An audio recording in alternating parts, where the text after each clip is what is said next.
Welcome to the Deep Dive. Ready to explore some fascinating new research about brain health. Always. Today, we're going to be looking at neurogenesis. How it works, how it's affected as we age, and by disease. That sounds complex. It is. But we've got two great sources to guide us. Okay, what are we looking at? Well, first up, we've got this brand new article.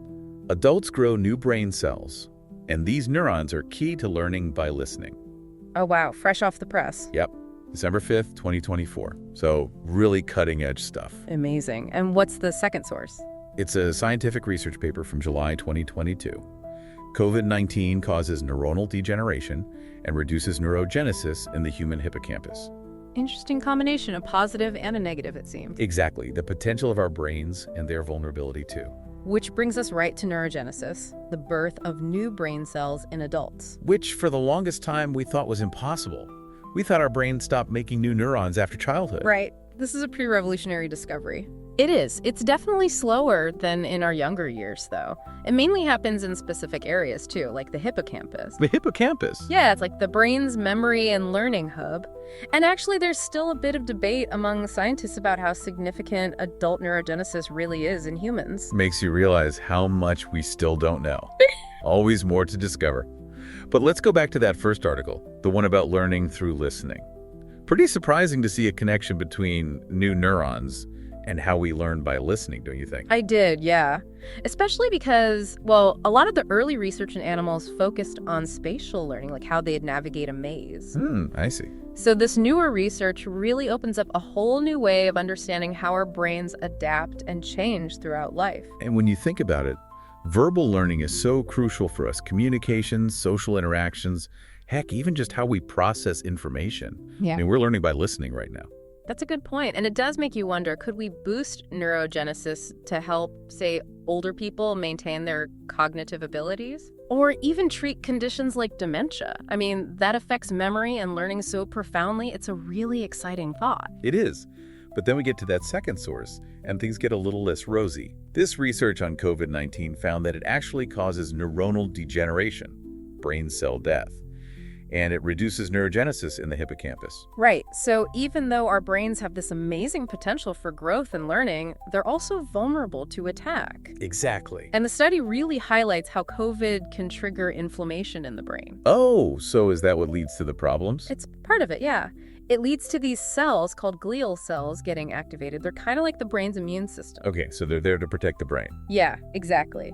But sometimes when they fight off infection, they can get a little, well, overactive and end up damaging neurons. That's where microglia and astrocytes come in. They're two types of glial cells, and they play a big role in this whole process. So break it down for me. What exactly are these microglia and astrocytes, and how does COVID affect them? Well, think of microglia as the first responders. They're constantly patrolling, looking for any signs of damage or infection. I see. Astrocytes are more like the support system. They provide nutrients and, well, maintain the environment for neurons. Okay. Now, the study found that COVID causes changes in the morphology of both microglia and astrocytes. Morphology sounds a little technical. Oh, it just refers to the shape and structure of the cells. Okay. And when the cells change shape, it basically suggests they've been activated and are potentially causing damage. Huh. So it's like they're morphing into these little warriors, but their weapons might accidentally harm the brain they're trying to protect? That's a good way to put it, and unfortunately there's more. The study also observed an increase in apoptosis. Apoptosis, that's programmed cell death, right? Exactly, like the cell receives a signal to self-destruct. And they found this happening in two really critical areas of the hippocampus, the CA1 region and the dentate gyrus, both heavily involved in memory formation. So not only is COVID potentially causing damage through inflammation, but it's also making brain cells, well, commit suicide. Yeah, a bit of a double whammy for the hippocampus. And it gets worse. It does. The researchers also found a reduced number of neurons in these areas. Fewer brain cells in the areas responsible for learning and memory. That's certainly a cause for concern. And on top of that, they found that the spatial distribution of neurons was altered, which suggests that the intricate wiring of the brain might be disrupted. Like COVID is messing with the brain's circuitry. Exactly, making it harder for signals to get to where they need to go. Wow. Anything else? One more thing. They found decreased dendritic length and fewer dendritic spines in the pyramidal neurons of the hippocampus. Now, dendrites are like branches of a neuron, reaching out to connect with other neurons. And dendritic spines are the little bumps on those branches, forming connections, synapses with other neurons. So fewer branches and bumps mean fewer connections. Yeah. And less communication between brain cells. Precisely. And this impaired communication can directly affect synaptic plasticity. The brain's ability to change and adapt based on learning. And that obviously impacts memory function. Yeah. And it makes you think, does this also affect our ability to learn new things through listening, the process we talked about earlier, the one that seems to rely on robust neurogenesis? That's a good question. And a good place to leave off for now. Thank you for being curious and subscribing, following, liking, rating, and reviewing our podcast episodes. Your support really helps build a vibrant Heliox community. Back to Heliox, where evidence meets empathy. It really makes you think, doesn't it? We start off with all this exciting potential, new brain cells learning, then we're hit with the reality that, well, a virus can just disrupt the whole delicate process. Yeah, it really highlights how complex the brain is, right? Yeah. Capable of incredible things, but also incredibly vulnerable. So where do we go from here? Knowing what COVID can do to the brain, what are the long-term implications? Well, that's the big question everyone's asking. Researchers are trying to figure that out right now. But one concern is these changes in the brain, could they increase the risk of developing neurodegenerative disorders later in life, like Alzheimer's or other types of dementia? Oh, wow. So even if you recover from COVID, the effects could linger, maybe even set the stage for bigger problems down the line. That's scary. It is a possibility. Needs more research, for sure. And it might not be limited to COVID either. We've seen similar connections between other viral infections, like influenza, and an increased risk of Parkinsonism. That's a group of disorders that affect movement. So this might be a bigger problem than we realize. Like, any virus could potentially have these long-term effects on the brain. It's possible. We need to understand the connection between viral infections and brain health much better. But it's not all doom and gloom. We have the power to, influence our brain health through lifestyle choices. Okay, so let's talk about that. What can we do? What are some specific things we can do to support neurogenesis and, well, keep our brains healthy? Well, there's no magic solution.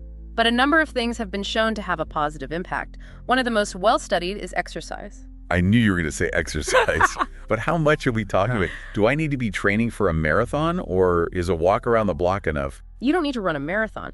But studies do suggest that aerobic exercise is particularly good for neurogenesis, the kind that gets your heart rate up. Even moderate exercise, like brisk walking, can help. Okay, so ditch the marathon, but get moving. Got it. What about diet? Any brain-boosting foods we should be eating? A healthy diet is definitely crucial for overall health, but for brain health specifically too. Foods that are rich in antioxidants, omega-3 fatty acids, and vitamins like B and D have been linked to better cognitive function. So like leafy greens, fatty fish, nuts and seeds. Basically, if it looks like it belongs in a health magazine, it's good for my brain. Pretty much. And don't forget sleep. It's not just about feeling rested, it's super important for brain health. Sleep. I'm terrible at getting enough sleep. I know it's important, but I always end up sacrificing it to get things done or, well, watching my favorite shows. Is it really that bad for my brain? Sleep is when our brains do their most important work, consolidating memories, clearing out waste, repairing itself. Chronic sleep deprivation has been linked to cognitive decline and even an increased risk of those neurodegenerative diseases we talked about earlier. Okay, you've convinced me. Cutting back on the late-night TV, exercise, healthy food, good sleep. It's funny how all that stuff our parents told us when we were kids still applies to our brains as adults. Is there anything else we can do besides the basics? Learning new things, challenging your brain, that can actually help stimulate neurogenesis. So like the use it or lose it principle. Exactly. Learning a new language, playing an instrument, taking up a hobby, even just having stimulating conversations, all those things can keep your brain sharp and engaged. I love that. So staying curious and engaged with the world is actually good for our brains. It's like they thrive on novelty and challenge. Exactly. This makes me think about our discussion on learning through listening. Maybe conversations like this where we explore new ideas and engage with different perspectives. Maybe that's a form of brain exercise too. That's a great point. And it brings up the importance of social connection for brain health.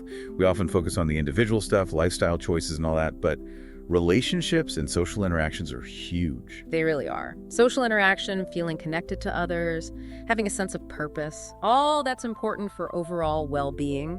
and brain health too. So it's a holistic approach then. Physical, mental, social well-being all contribute to a healthy brain. We've covered a lot today. The miracle of adult neurogenesis, the threats it faces, and what we can do to protect it. It's been quite a journey, exploring the incredible potential of the human brain and the challenges it faces. It has. But before we wrap up, I want to leave our listener with one final thought-provoking question. So, knowing what we know now about how powerful neurogenesis is and how vulnerable, what can we actually do to support our brain health as we go through life? It's a big question, I know. But I hope this deep dive has given you some ideas, some inspiration to, get started. I think it has. We've laid out some of the tools and insights, but ultimately, it's up to each individual. Your brain's journey is in your hands. Yeah. A journey full of possibilities. And I'm excited to see where it leads. Until next time, keep those brains buzzing.